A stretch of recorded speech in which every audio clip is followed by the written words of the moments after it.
Di materi kali ini saya akan membahas tentang dunia trading. Itu yang termasuk di trading itu nama-nama platformnya, jenis-jenis tradingnya, dan itu bagian-bagian yang ada di trading.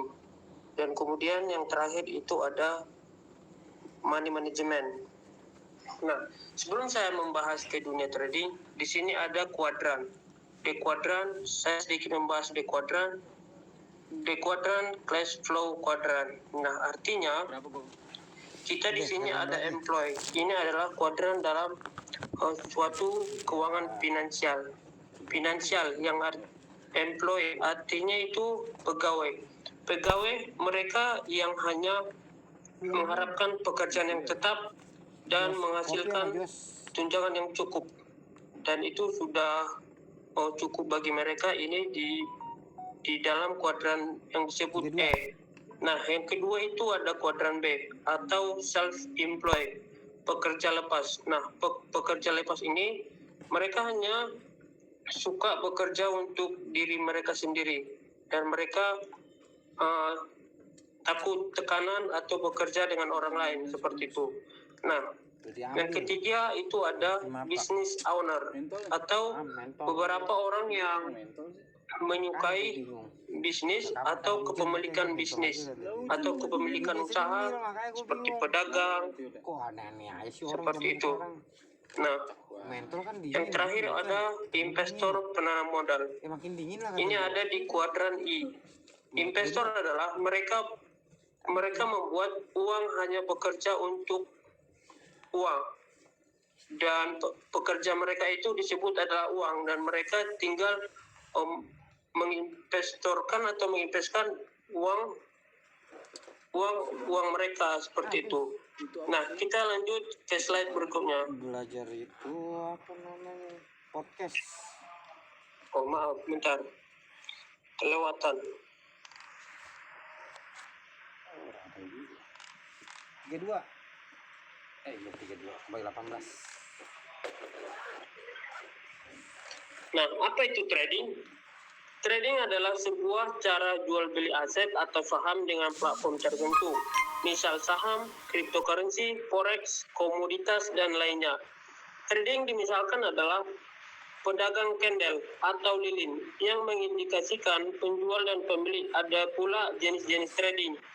Yang pertama, investment long term, mingguan, bulanan, bahkan tahunan. Seperti yang dijelaskan Bang Johan tadi, itu adalah jenis orang-orang yang hanya suka menginvestasikan uang mereka dengan mendiamkan uang mereka. Biasanya ini orang-orang yang biasanya yang malas trading kayak gitu, yang tidak paham cara trading.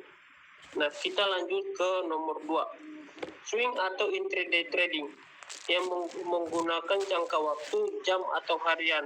Nah, ini adalah biasanya trading ini seperti saham. Mereka menjual pagi dan sore mereka pasti akan menjual seperti itu. Yang ketiga ada scalper atau fast trade. Trading yang menggunakan waktu singkat mulai dari 15 menit, 30 menit, 1 jam, bahkan scalper trading dengan terus menurun. Biasanya scalper ini mereka trading dengan uang yang dikit tapi dengan hasil yang banyak. Mereka terus trading seperti itu, dan biasanya ini berlaku di trading forex gitu ya.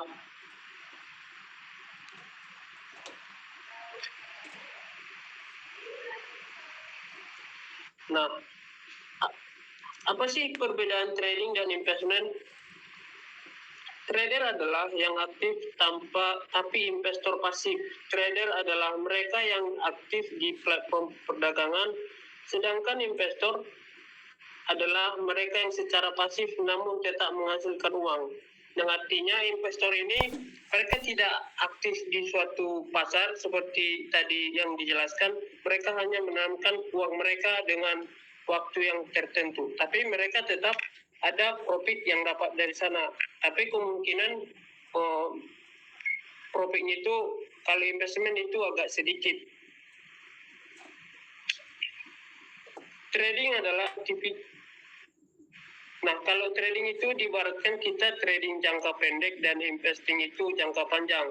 Trading adalah aktivitas perdagangan mengejar keuntungan profit dan jangka pendek, sedangkan investing adalah aktivitas penanam modal secara pasif dan untuk mengejar keuntungan berjangka.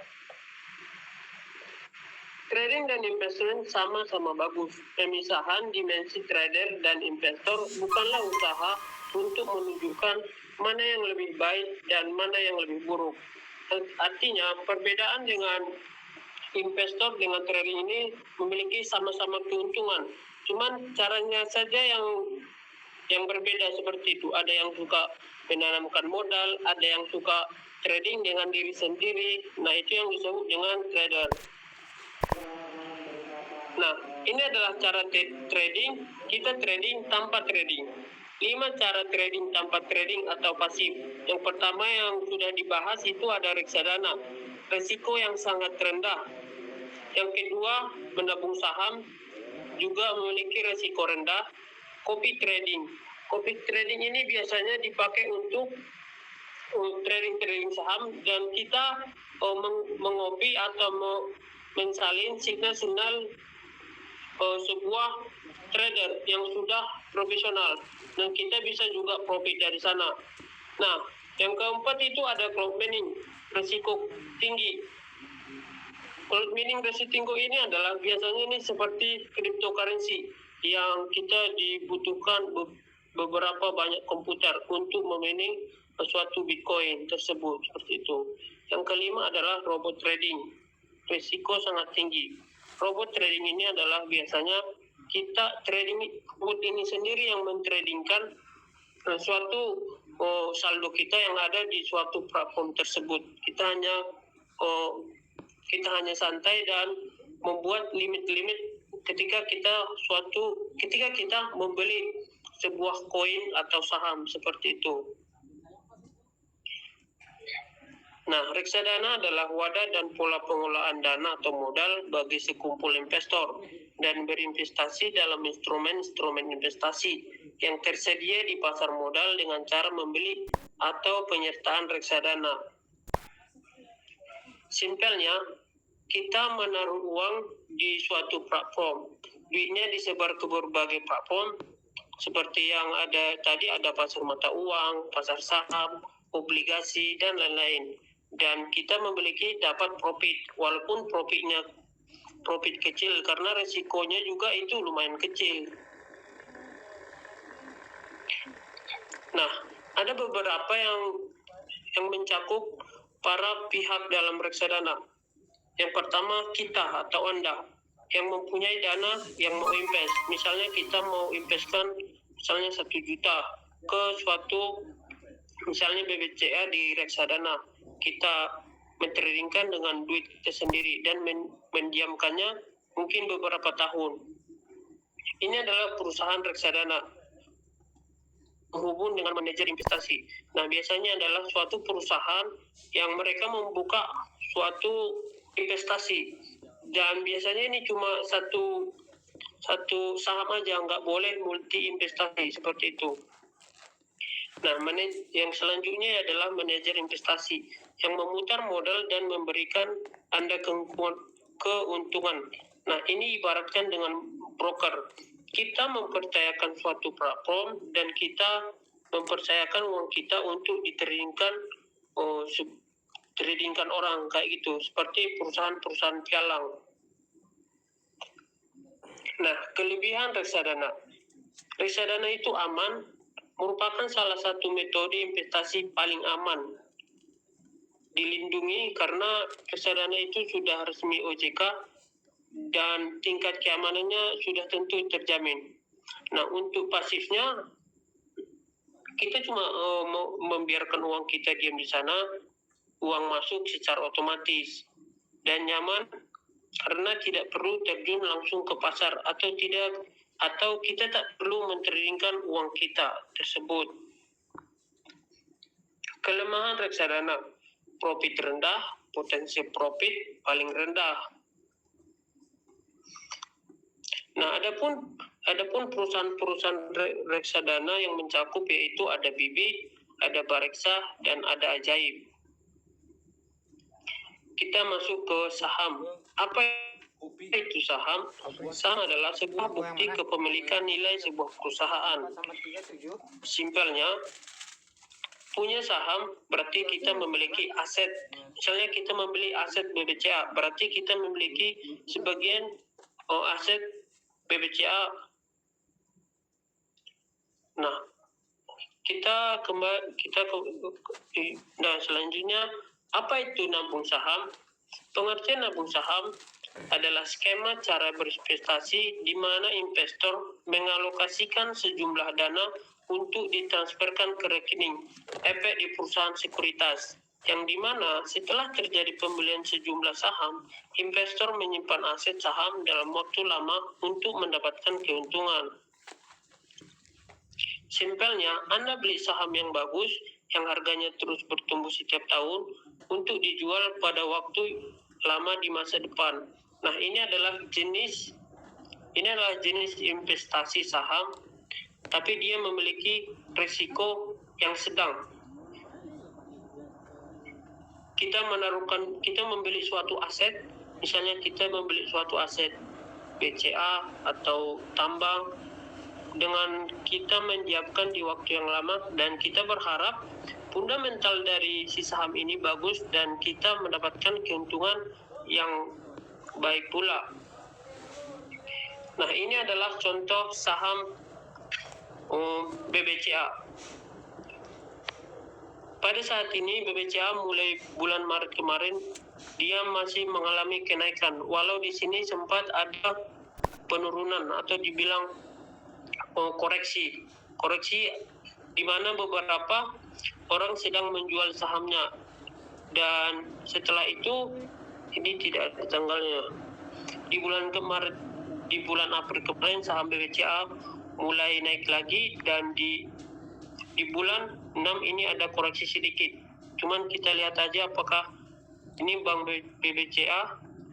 saham BBCA akan berlanjut naik. Nah, kelebihan nabung saham. Menabung saham adalah merupakan salah satu metode investasi paling aman. Dilindungi, potensi uang Anda aman lebih tinggi. Semi pasifnya, Anda cukup diam dengan sesekali memeriksa kondisi pasar atau tidak screen. Atau kalau saham ini bisa disebutkan kita trading sekali 2 hari atau sekali seminggu. Seperti itu. Potensi keuntungan cukup besar. Anda memiliki potensi keuntungan yang lumayan besar. Kekurangan nabung saham. Tetap butuh skill. Anda tetap membutuhkan pemahaman dasar tentang skill trading saham. Tetap ada risiko besar yang mengintai Anda, yakni kerugian besar. Jadi intinya sebelum kita masuk ke dunia saham, kita harus paham basic-basic dari pasar saham, dan kita sudah mengerti risiko-risiko yang ada di dalam pasar saham tersebut. Nah, selanjutnya saya akan membahas candlestick. Candlestick itu artinya adalah lilin. Adalah sebuah metode untuk memetakan dan membaca pergerakan harga saham, komoditas, cryptocurrency, dan forex. Teknik ini termasuk dalam kelompok analisis teknikal dan merupakan teknik tertua yang diciptakan oleh Munehisa, Jepang pada tahun 1724 sampai 1803. Nah, ini adalah contoh pada candlestick. Di Indodax dengan pair ini adalah suatu platform yang namanya itu TradingView. Kita semua bisa menganalisis saham di sana. Semua analisis saham sudah bekerja sama dengan TradingView.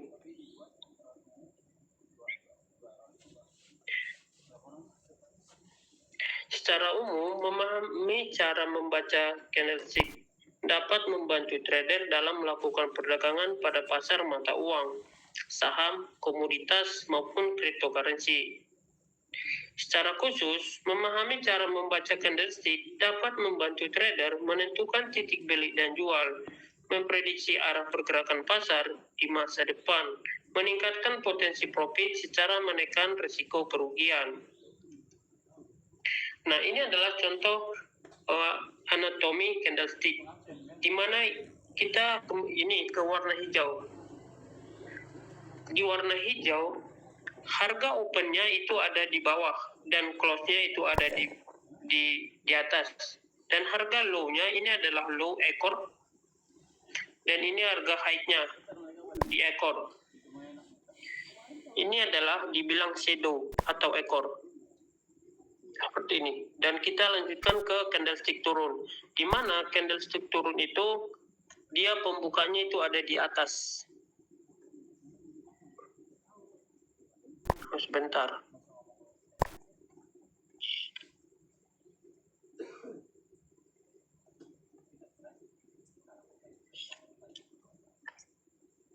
Nah, dia ada di atas. Ketika dia turun, dia membuka candle itu dari atas terus ke bawah. Nah, ini semakin panjang shadownya, maka kelemahan suatu candle itu akan melemah. Dan ketika candle itu full tanpa ekor, maka suatu candlestick itu mengalami atau buyer or seller kuat, seperti itu. Nah, seperti ini. Ini disebut Marubozu bullish dan Marubozu bearish. Di mana suatu candlestick yang tidak memiliki ekor, maka dia memiliki potensi yang cukup kuat. Bullish opening Marubozu adalah candlestick di mana harga pembuka harga terendah, harga penutup harga tertinggi. Candlestick memiliki peranan penunjukan seberapa kuat dominasi bull ataupun bear. Candlestick yang semakin panjang akan menunjukkan dominasi salah satu pihak yang semakin kuat, sedangkan candlestick yang semakin kecil menunjukkan dominasi semakin lemah. Nah, di mana suatu candlestick yang besar seperti ini mengindikasikan bahwa si pembeli ataupun si penjual dia mengalami strong. Artinya strong, suatu penjualan perdagangan mereka adalah yang memegang kendali.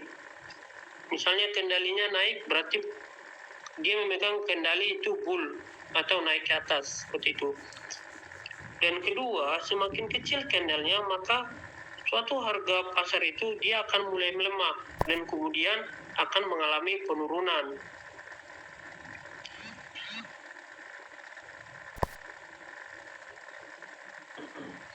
Nah, ini adalah candlestick doji. Doji merupakan candlestick yang menunjukkan kekuatan berimbang antara pembeli dan penjual. Tidak ada dominasi salah satu pihak, bull pun maupun bear. Nah, artinya ketika kita menemukan candle start doji, long leg doji, dragonfly doji. Doji star dia adalah berbentuk seperti tanda tambah atau plus. Kalau long leg doji dia dominan memiliki ekor dan tidak memiliki body candle. Dragonfly juga seperti itu, dia hanya berbentuk garis terus mengalami penurunan.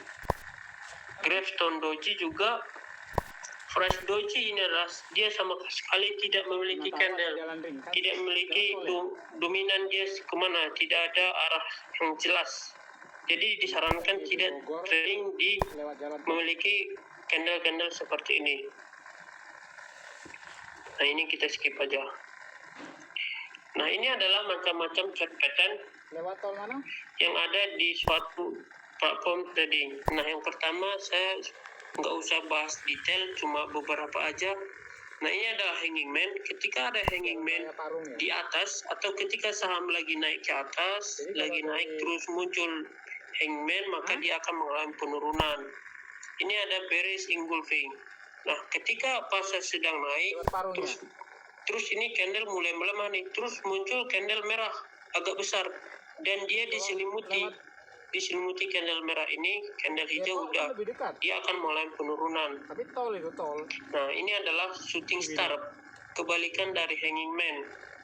Seperti itu. Ini adalah evening star. Ketika candle naik, terus muncul candle di atas ini, dia maupun memiliki ekor atau doji seperti ini. Kita skip. Terus topografinya bedanya Nah, ini adalah candle bull atau mengalami kenaikan. Ketika candle turun, dia ada hammer dan dia akan mengalami Parung itu ya, parung. kenaikan. Seperti itu juga engulfing, persilite. Ini adalah macam-macam candlestick yang sering kita temukan di chart pattern. Kita nggak perlu harus mengerti chart pattern semua. Yang penting kita paham garis trend, follow the trend. Bisa dikasih Pasar itu bakal kemana, seperti itu. Kirim ke saya ya. Nah, ini adalah contohnya. Di sini adalah resisten. Artinya resisten ini adalah, misalnya ini adalah atap bawah dan di bawah ini adalah lantainya. Paling aman. Di bawah adalah lantai. Nah, ketika dia gagal menembus atap atas dan kita lihat di sini ada candle di sini harami. Ketika dia naik muncul candle hijau tinggi terus. Ini sudah mengindikasikan dia ekornya menabrak garis resisten dan kemudian muncul candle merah yang menyelimuti dan diselimuti oleh candle hijau ini. Udah dia langsung turun. Misalnya dari bawah ini kita udah beli saham terus ada nggak sanggup, udah kita tinggal jual kayak itu. Tapi kalau dia di forex, sebenarnya saya sebenarnya trading di forex. Di forex itu ada dua arah tradingnya. Ketika kita beli dan ketika kita saham turun, kita bisa open sell. Ya, ada dua arah. Kita sama-sama profit seperti itu. Nah, di sini juga ada harami. Dia nggak sanggup dua kali, maka dia akan turun ke bawah seperti itu. Nah, ini adalah pair mata uang valuta asing seperti itu. Ini forex. Di sini kita lihat ada doji. Setelah ada doji di atas, ini resisten. Ini adalah atap atas dan dia tembus. Kita tunggu konfirmasi dan dia nggak sanggup menembus ke atas dan dia turun lagi mengalami rejeksi 2 kali. Nah, di sini karena ini batasan terakhir, terus dia nabrak lagi dan setelah itu dia turun. Nah, ini batas ini adalah disebut dengan resisten dan yang bawah disebut itu support. Seperti itu.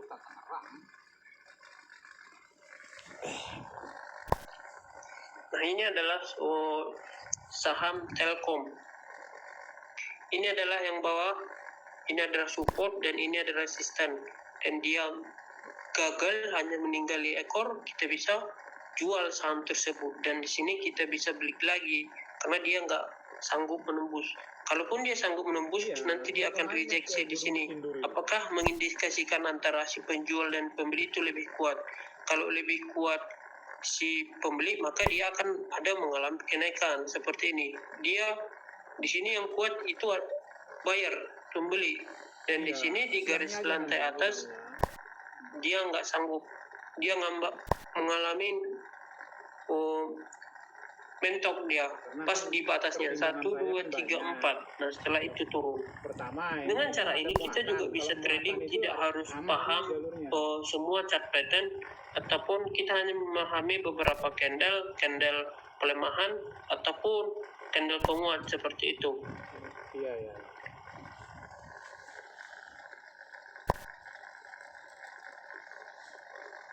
Nah, silabus diskusi selanjutnya, pengertian dan fungsi mempelajari chart pattern, perbedaan chart pattern dan candlestick pattern, jenis-jenis chart pattern, time frame ideal chart pattern, situs untuk melihat chart pattern dengan mudah dan lengkap. Pengertian chart pattern. Chart pattern memiliki pengertian suatu pola grafik harga yang terjadi secara berulang, yang dimana polanya dapat dipergunakan untuk memprediksi pergerakan nilai harga saham, mata uang, cryptocurrency, maupun komoditas lainnya di masa yang akan datang. Hubungan candlestick dan chart pattern adalah hubungan simbiosis, mutualisme, atau saling menguntungkan. Pada bagian ini kita akan belajar bagaimana cara menentukan arah gerak pasar di masa depan berdasarkan jenis-jenis chart pattern yang ada. Nah, ini adalah jenis-jenis chart pattern. Yang pertama adalah double top. Ketika suatu saham dia mengalami naik terus dia tidak sanggup breakout di garis resisten, dia turun, terus dia mencoba kembali untuk naik dan tidak sanggup, dan dia langsung ke bawah. Ini adalah neckline yang disebut neckline atau leher.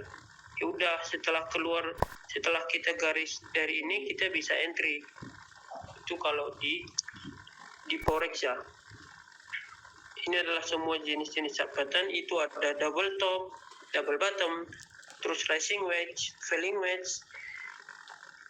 Ini adalah falling wedge. Ketika dia turun, terus kita menarik, kita bisa sudut-sudut dari suatu candle. Ketika dia mengalami falling wedge seperti ini, maka dia memiliki akan potensi kenaikan. Nah, di sini kita bisa setelah keluar dari segitiga ini. Nah, di segitiga ini, di dalam lingkup-lingkup ini, dia itu disebut dengan konsolidasi atau koreksi, di mana suatu pasar itu arah trennya tidak jelas dan kita menunggu supaya dia keluar. Dia keluarnya ke arah mana, seperti itu. Nah, yang selanjutnya ada head and shoulder, bukan sampo. Ketika tren sedang turun, ketika saham sedang mengalami kenaikan terus dia turun dikit, terus dia mencoba naik lagi dan lebih tinggi lagi dari harga sebelumnya, terus turun lagi, terus naik lagi, maka ini diindikasikan dia akan mengalami penurunan. Itulah yang disebut head and shoulder, dan ini adalah kebalikannya.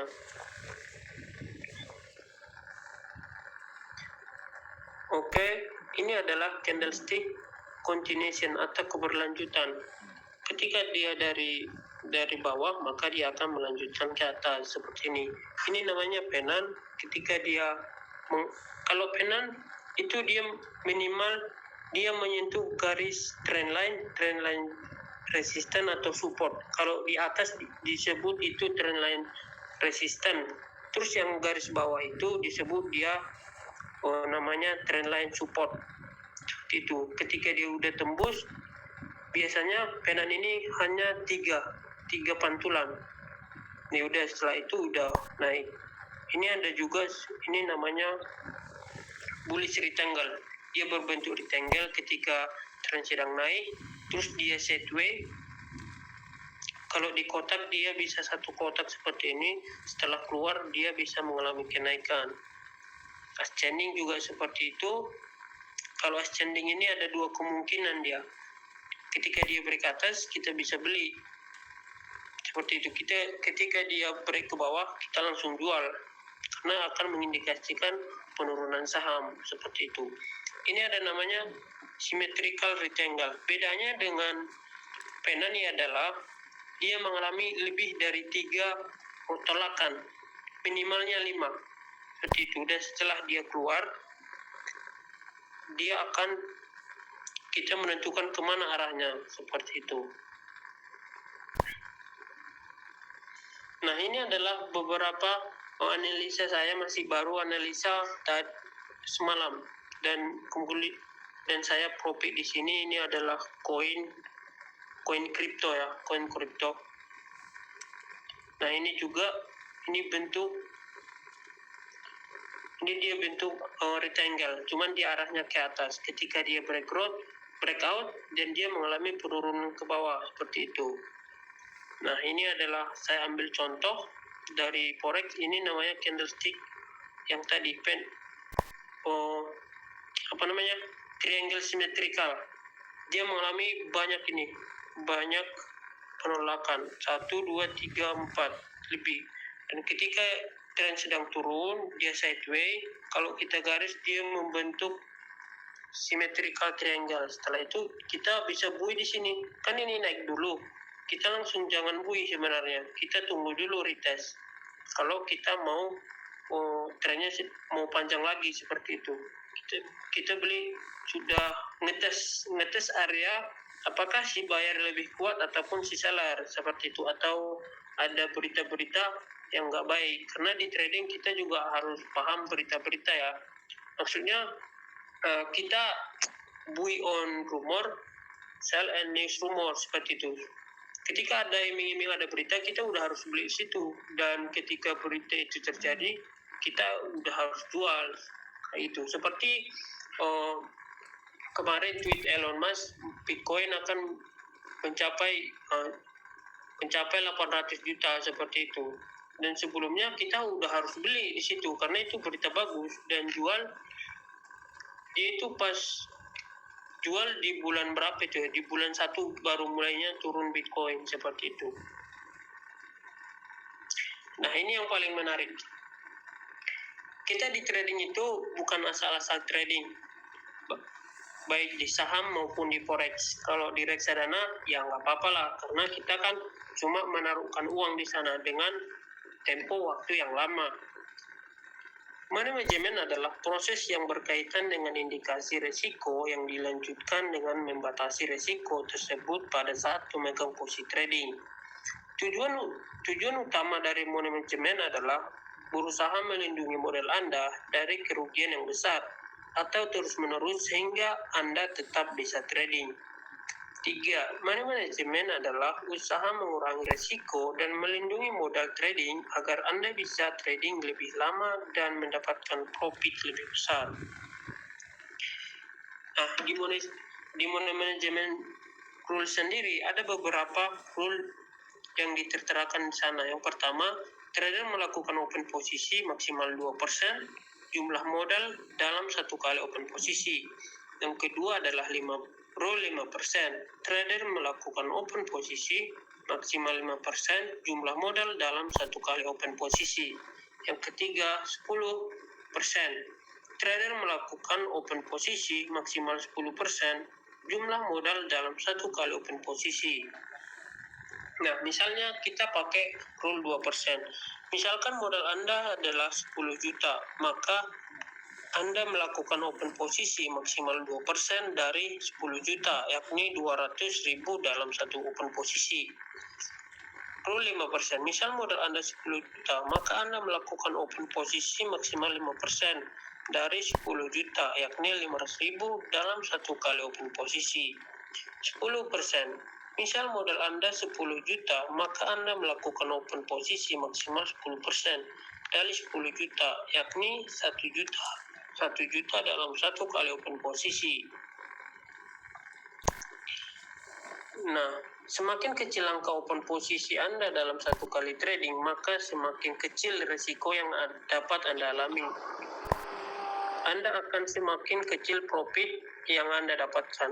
Semakin besar angka posisi Anda dalam satu kali trading, maka semakin besar trading yang Anda dapat alami. Akan tetapi semakin besar pula profit yang akan Anda dapatkan. Analoginya seperti ini, seperti supermarket. Sebuah supermarket menjual banyak sekali barang. Akan tetapi, untuk mendapatkan profit, supermarket tidak harus berhasil menjual semua produknya.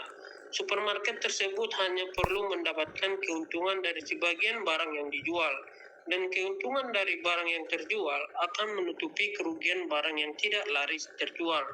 Konsep perdagangan ini serupa dengan konsep perdagangan di platform perdagangan cryptocurrency. Trading cryptocurrency. Sama halnya dalam trading, Anda tidak harus mendapatkan profit dari setiap koin yang Anda beli dan jual. Akan tetapi, pastikan persentase keuntungan Anda jauh lebih tinggi dari kerugian Anda. Jika Anda profit 20% dari modal misal, maka jika Anda loss 5% dari modal itu, tidak apa-apa, Anda harus diterima sebagai hal biasa. Nah, sebagai kesimpulannya, manajemen adalah mekanisme untuk menekan potensi kerugian dan meningkatkan potensi keuntungan. Manajemen yang saya sarankan adalah rule 5%, dan rule 10%. Semakin besar persentase open posisi, semakin besar potensi keuntungan dan kerugian. Setiap open posisi tidak harus profit. Yang terpenting lebih banyak open posisi yang profit daripada yang loss. Nah, saya sudah melogikakan di sini. Misalnya teman punya modal $100 atau membeli saham atau koin masing-masing 10%, loss 5%, manajemen. Kita pakai kerugiannya di sini 5%. Nah, misalnya kita beli Bitcoin itu, kita ini punya duit nih $100. Nah, kita pakai 50%-nya untuk 10% untuk membeli sebuah koin. Misalnya di sini Bitcoin ada $10. Kita beli dengan uang $10, ETH $10, Doge $10, XRP $10, BNB $10. Misal koin yang dibeli loss 3 atau 3 koin atau 3 saham seperti itu. Dengan minus 5%, maka kita kalikan dengan 3. Berarti total lossnya dari 5 open posisi itu adalah 15%. Tetapi 2 koin masing-masing kita pastikan itu profit 50%. Jadi 100% dikurangi loss 50% tadi masih profit 75%. Kan total kita tadi modal 100% dan yang kita pakai itu 50%-nya. Kita buka open posisi itu ada 5 kali. Jadi itu totalnya $50. $50 dikali 70%, 75% dari 100% dikurangi 75% loss. Dan kita masih memiliki keuntungan sekitar $37,5 seperti itu. Nah, ini sebagai tambahan, mengapa begitu banyak trader yang gagal di Indonesia? Jawabannya karena orientasi dari kebanyakan trader hanyalah keuntungan dan profit. Mereka mengabaikan aspek paling utama dalam trading, yaitu ilmu pengetahuan. Ketika Anda lebih sibuk mengisi diri Anda dengan ilmu ketimbang berhayal, saya percaya kesuksesan Anda sudah tidak jauh lagi. Oke, mungkin itu aja untuk presentasi untuk malam ini. Terima kasih untuk perhatiannya. Kalaupun ada pertanyaan ataupun yang tanya-tanya seputar trading, boleh, saya persilakan. Ya, habis. Kabur semua ya. Tapi perbedaan Bareksa tadi apa dengan trading tadi jelas lah ya. Iya, Jelas banget tadi. Jadi nyambung tadi dari Johan. Kan udah dijelasin Johan tadi. Iya. Iya. Jadi kalau ditangkap dari awal tadi intinya karena reksadana. Iya, benang merahnya dapat tadi. Ya, lanjutkan. Iya. Karena memang kan reksadana itu kita orang-orang yang nggak mau trading, artinya sebuah perusahaan yang mau mentradingkan atau saham uang kita sendiri, dan kita nggak mau ngapa-ngapain, cuma meletakkan sebagian uang kita di sana dengan membeli saham tertentu seperti itu.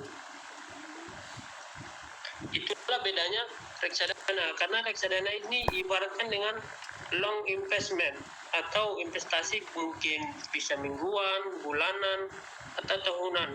Tapi resikonya kecil dan keuntungannya juga kecil. Itu yang membedakan. Nah, seperti itu.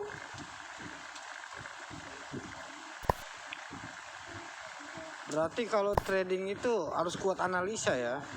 Harus rajin-rajin ya. Ada beberapa faktornya. Ada dua faktor.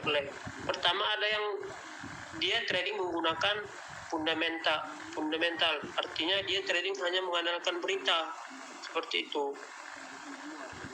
Yang kedua, teknik analisa ini benar-benar akurat. Itu biasa orang-orang yang main di forex seperti itu, mentradingkan dirinya sendiri seperti itu, daripada menitip dana dengan orang lain.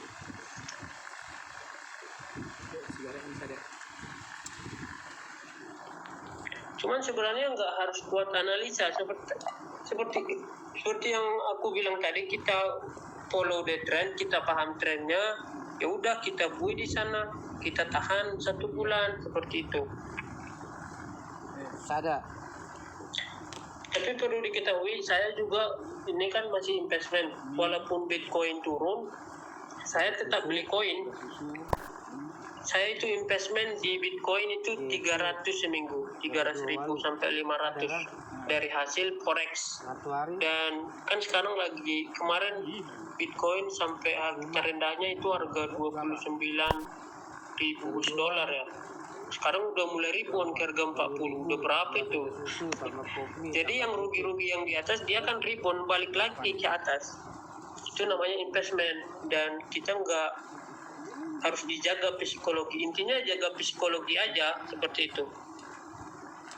Misalnya kita beli ini 10 juta, terus 10 juta, kan kita udah tahu fundamental sebuah koin ini bagus. Dia hanya sedang mengalami hari-hari buruknya aja.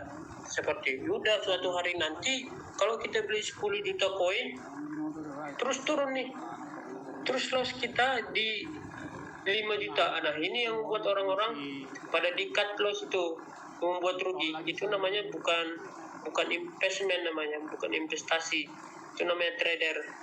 Itu bisa rugi. Disitulah beberapa kebanyakan orang yang salah paham seperti itu. Itu istilahnya FOMO atau nyangkut seperti itu.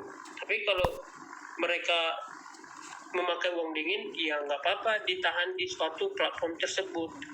Dan seperti Bitcoin, semua udah aman ya. Cuman di Bitcoin ini dia ada yang namanya bisa dipermain bandar, seperti itu. Ada wealth, fundamental, food, atau berita-berita yang nggak jelas seperti itu. Misalnya Cina memblokir Bitcoin. Nah tiba-tiba 2 hari lagi atau sehari lagi, mungkin besok pagi Bitcoin itu akan turun seperti itu. Itu yang bilang faktor fundamental food yang nggak jelas, atau beberapa wealth atau cukong atau bank yang masuk atau membeli jumlah koin dan sengaja menjatuhkan harga seperti itu, supaya ketika suatu saham ini naik, Bitcoin ini naik, mereka langsung jual tuh. Nah nggak mungkin kan bandar bandar jual rugi seperti itu. Tapi kan ada yang menyebutkan nih, ada beberapa orang menyebutkan, saya bahas itu binomo, dan realnya binomo itu adalah yang udah ada review juga dari yang main binomo. Itu ada Indra Ken, bahwa binomo itu termasuk tergolong judi, tapi dengan cara trading seperti itu. Tapi bedanya binomo dengan Bitcoin, intinya Bitcoin ini adalah aset. Kita hanya membeli beberapa Bitcoin aset dengan fundamental yang bagus, ya udah kita trading kan. Itu kita mau gimana, kita mau invest terserah, kita mau trading terserah, seperti itu. Atau teman-teman ada yang bertanya, silahkan. Saya Bang. Oke, silahkan. Jadi gini Bang, kan baru main binomo gitu. Ya. Kan akun demonya dikasih 14 juta nih. Kan Iya, aku dari Stickbit. Itu kalau main akun demo sama akun real itu beda ya Bang? Sebenarnya sama aja sih. Bentuknya sama. Mungkin itulah, orang itu kan mempermainkan harga, sering mempermainkan harga kayak gitu. Cuma sih berlaku. Oh, kenapa? Mentalnya di akun demo sama akun real itu beda loh Bang. Iya beda memang. Cuman indikasinya misalnya nih kan akun demo dikasih 14 juta modalnya, ya main besaran aja, main gila-gilaan, ya langsung 1M langsung. Ini real apa enggak ini, gue bilang. Purba. Oh, bentar dulu Bang. Iya, karena beberapa bentar dulu Bang Pangeran. Karena kan binomo itu kan dia mainnya itu 1 menit tuh. 1 menit, dan kita hanya dibutuhkan untuk menebak beberapa candle. Dan saya udah coba itu ya, semua analisa, dan itulah salahnya di binomo ini nggak ada volume. Artinya di volume ini kita paham indikasi yang mana lebih kuat antara si buyer dan si seller seperti itu. Masalahnya binomo ini nggak ada menampilkan volume atau bid sistem trading tersebut. Dan beberapa sih saya pakai, kalau bisa paham pakai candle